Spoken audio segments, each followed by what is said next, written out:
Hi everyone. Today NEET 2026 re-examination date NTA announce చేయడం జరిగింది.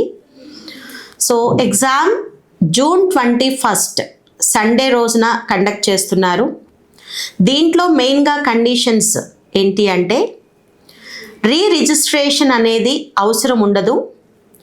New admit card June 14న మనం download చేసుకునే option ఇస్తున్నారు. మోస్ట్లీ ఎగ్జామినేషన్ సెంటర్ అనేది ప్రీవియస్ ఎగ్జామినేషన్ సెంటరే ఉండేలాగా కూడా డెసిషన్ తీసుకున్నారు.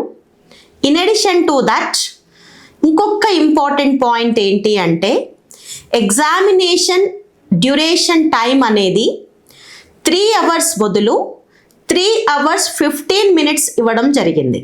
అంటే ఎక్స్ట్రా 15 minutes ఇవ్వడం వలన ఇప్పుడు స్టూడెంట్ వాళ్ళకున్న మిక్స్డ్ ఎమోషన్స్లో చిన్న చిన్న డ్రాబ్యాక్స్ అనేది చేయడానికి అవకాశం ఉంటుంది కాబట్టి ఆ 15 minutes ఎక్స్ట్రా ఇవ్వడం జరిగింది.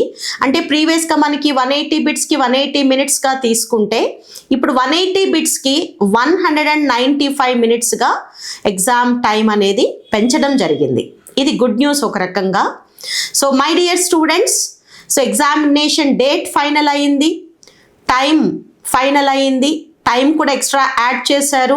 దీన్ని ఉపయోగించుకుని మనం మెయిన్గా ఫస్ట్ మీరందరూ చేయవలసింది మీ రెగ్యులర్ క్లాసెస్ అంటే ఫిజికల్ క్లాసెస్కి అటెండ్ అవుతూ రెగ్యులర్గా టెక్స్ట్ బుక్ రీడింగ్ అంటే botany, zoology, chemistry, NCERT text book line to line ఒక్కసారి మళ్ళీ చదువుకుని ఫిజిక్స్ కానీ ఫిజికల్ కెమిస్ట్రీ కానీ షార్ట్ నోట్స్ ఆర్ ఫార్ములాస్ అన్నీ ఒక్కసారి రివైజ్ చేసుకుని వెళ్ళినట్లయితే చాలా కంఫర్టబుల్గా మీరు కంప్లీట్ చేయగలుగుతారు.